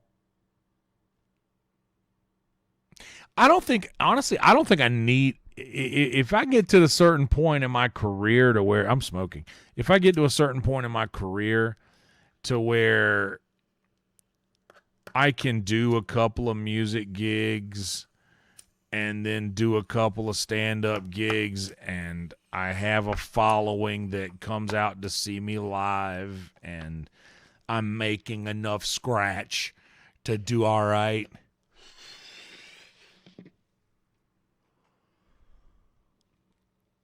Like, if I get to that point, I don't think it'll matter. I can just live my life the way that I've been living it. Because I got accustomed to this lifestyle on just a Myrtle Beach musician's salary. So if I got something more than a Myrtle Beach musician's salary, I'd be fine. I'd be 100% fine doing life the way that I'm doing it now, especially knowing these neat little tricks that I've learned and stretching money out, and since I've gone back into the struggle. And by the way, going back into the struggle is something that Goldie from I'm Dying Up Here, a very cool stand-up comedy based show on Showtime. I think it was Showtime, right? That sounds right. But Goldie said it is the struggle. You're supposed to be hungry. It is that hunger that makes you funny. It is that hunger that makes you a comic. You're supposed to feel that. You eat that struggle, and then you go out there on stage and you wring out your frustrations. That's it. That's your struggle. You're supposed to do it. So that's why I'll sit down. I'll sit there on the front porch, and I'll make sure that the garden is tended to. And when the people who enjoy the fruit and the vegetables walk out, I'll continue to ask them, how did they enjoy it? And I'll still feel good knowing that they are having a good time. I always ask, how are they up there? That's a thing that I've asked probably 100 times since I've been working at Sunset. Like over 100 times for sure. How are they up there? And usually they're good. Sometimes they're tight. Sometimes it's hey. But every single time, no matter what, man, truth is, all I really wanted was a moment of your time. I wanted a small interaction with you. How are they up there? Now we're connected. Now you can be real with me. You can tell me, because I do this too. You can tell me. Were they weird? Were they chatty? I'm not in the room to see the shows. I experience the shows by how the comics act when they walk out. And I can usually tell. I can usually tell how a comic set has gone before they tell me. And I think any door guy can. Any door person who walks out or who sees people walk out of a comedy room, who watches comedians walk off stage, after you see a certain number of comics walk off stage, you'll start to be able to read their face. People will start to have they'll start to have the good set glow. If they have a good set, they'll be glowing, man. But that glow, it's just as obvious. You can tell, even when someone is saying, "Oh yeah, they were great, it was good," you can tell that they're lying. You can tell they were bombing. But there's certain comics that I truly respect that'll be real. They'll be like, they did not like me. The crowd was fine, I was off. Or I was great, the crowd was terrible. Like there's certain people who I know that no matter what they say, it's the gospel truth. People that I trust. But that's how I experience it, because I'm not in the room for a lot of the shows. Something I've been doing lately is if I get off work early on a Saturday or something like that, depending on who's still on stage, because there's a late show, and if the crowd's having a good time, tonight's crowd was terrible. So I just sat on the back bench and I talked to Ryer for a little bit before I left. But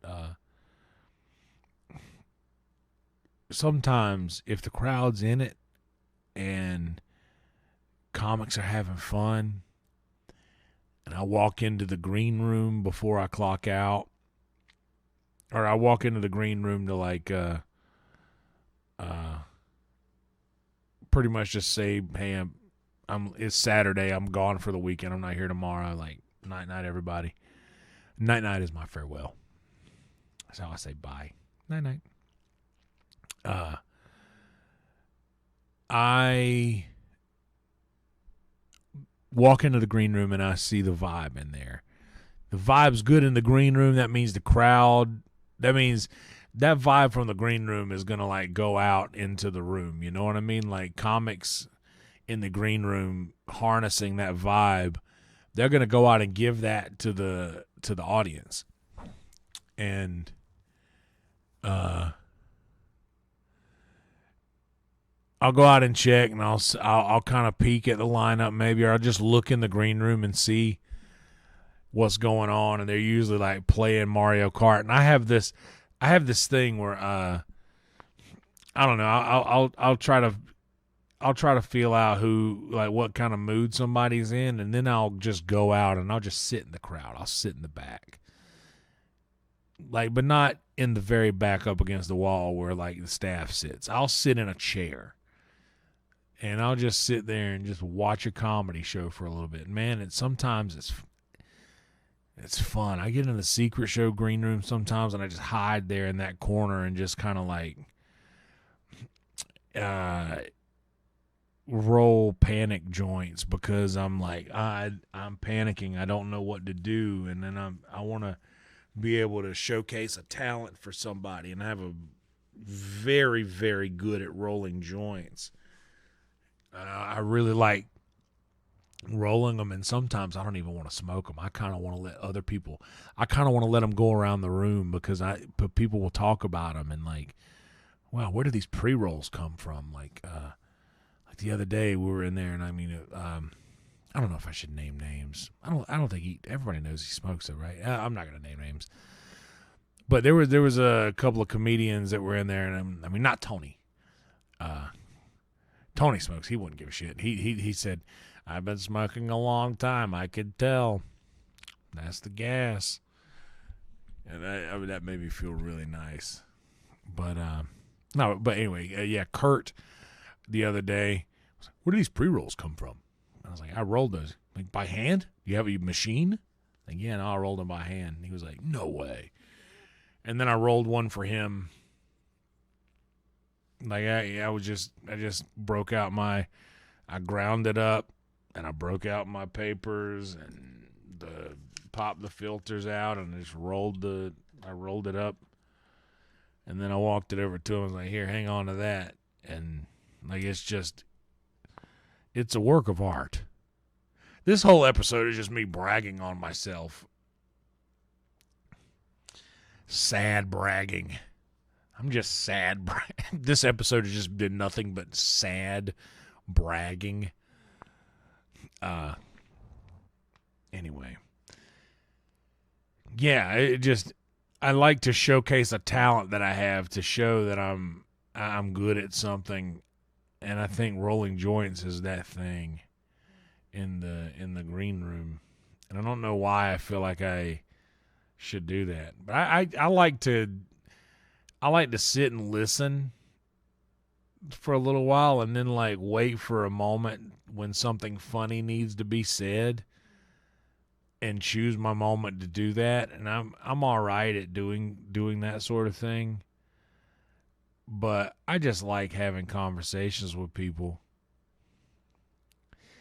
Especially like in the green room on Thursdays is different because it's just a bunch of like the people that I've kind of like, I know that they don't know me and I know that it's weird. So I never tried. I never like, I mean, there was one time when Ron White was in there, I kind of like and it didn't make it weird, but like it's one of those things where my stepmom was like, hey, tell him we saw him in Birmingham. And I was like, yeah, I'm not going to, you would never do that, Ron. But then there was a lull in the room and nobody was saying anything. And I just kind of brought up the thing that my stepmom had mentioned. And me and Ron had a little conversation about it or whatever. But like, it's just so cool for a secret show. I'm like sitting around with all of these people that I really, really looked up to and respect immensely. And then I'm just getting to sit in the room with them. And I never like tell them, hey man, like you mean a lot to me as a comedian. Like I look up to you. You know what I mean? Like I don't say that stuff a lot, but it's I've gotten in a position to where I'm able to be around the type of like I'm able to be around these type of people that I really looked up to for a long time, and now I have the opportunity to kind of know as people, and that's a really neat situation to be in. So I guess finishing this up with that thought, like I really have nothing to complain about. Truly. Yeah, I can't pay my phone bill. Yeah, I'm terrible with money. Yeah, I'm an addict that's addicted to anything I ever do.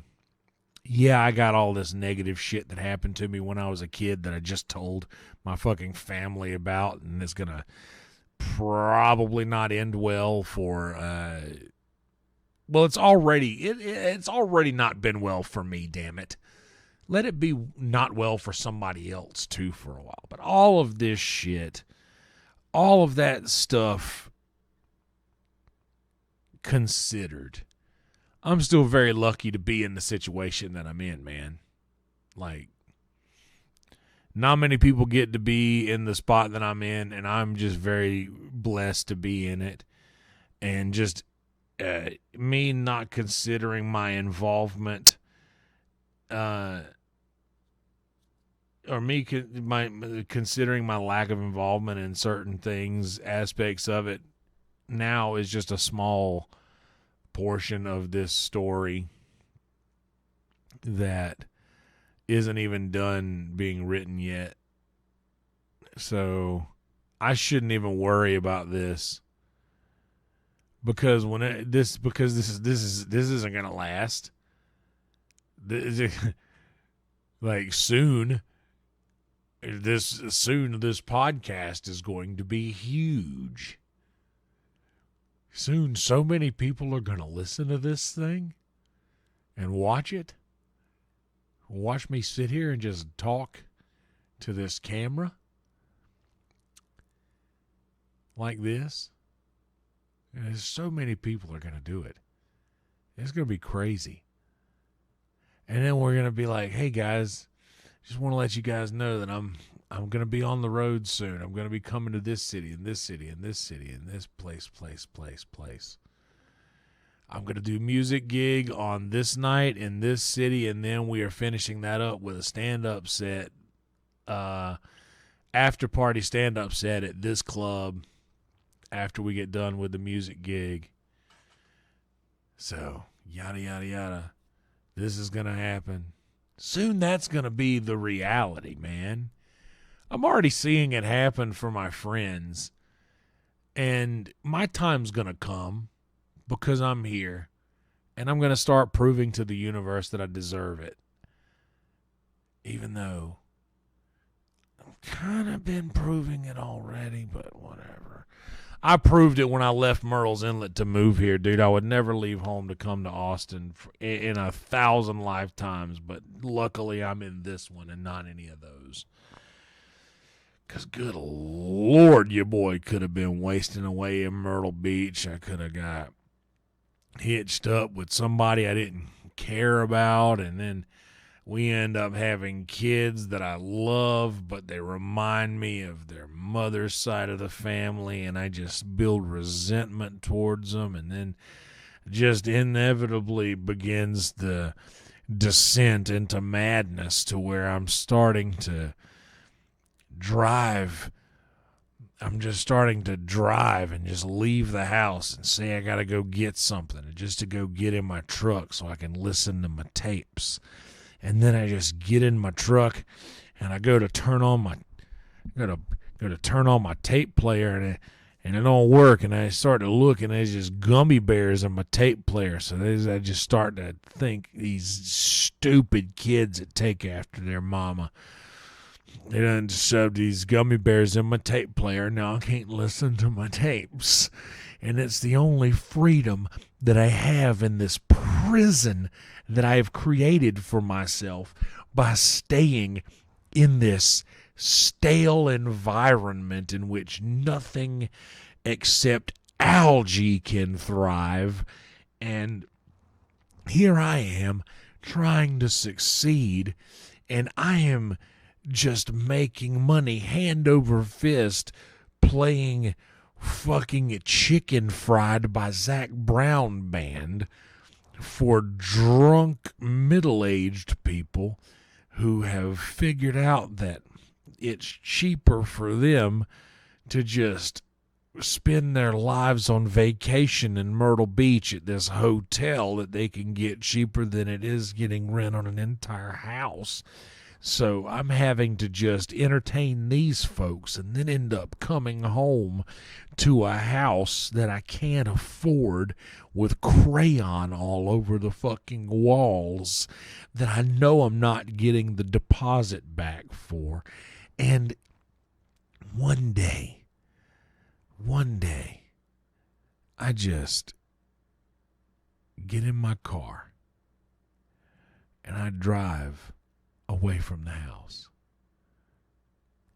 But then I stop.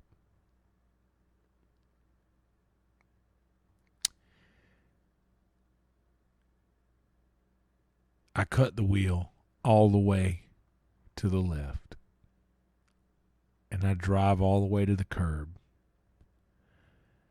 on the opposite side of the road. Then I put my vehicle in reverse.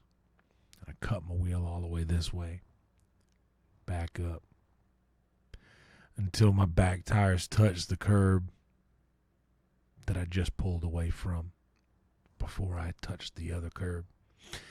And then I cut my wheel all the way to the left and pull off the perfect 3-point turn. And then when I get turned around, I just stop.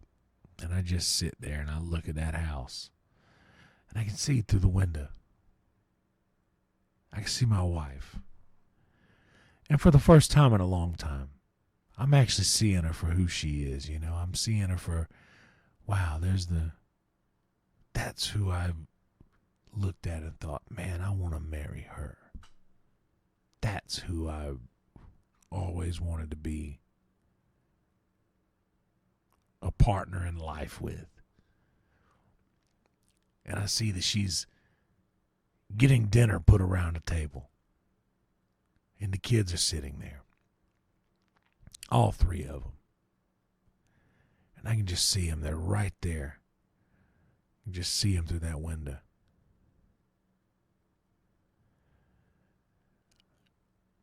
And I put my foot on the gas. And I put it all the way to the floor. And I just start accelerating. And I'm going faster. I'm going 35, now 45, now 50, now 55, now 60. And then when I get to about 65, 70 miles an hour, my truck hits the curb. And hitting the curb at that speed gives the truck a good bit of air. So my front end clears the front bushes of the house. And my truck slams through that window and takes out my wife and 3 kids.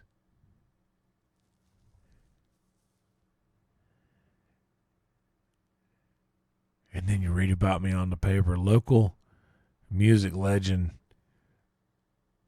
slays wife and 3 children.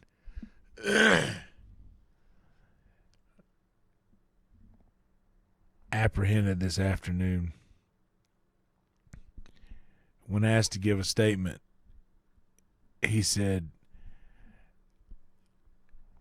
"The Zac Brown Band is incredible. And there are a lot of really incredible musicians that play with them, and I know a few of them. And they're a great band. But if I have to play Chicken Fried one more time for these ungrateful fucking peasants that live in this piece of shit house that I didn't even want, I would just rather it all be over." I could have been that. I could have, guys, do you know how close I was to just that? I could have done that, but I didn't. Instead, I came to Austin, Texas, and good Lord, was that a hell of a decision. Thank you all for playing along. Please make sure to like this video, subscribe to the channel. Please follow me everywhere podcasts are available. Download new episodes every week when they drop. I hope you all have a wonderful week.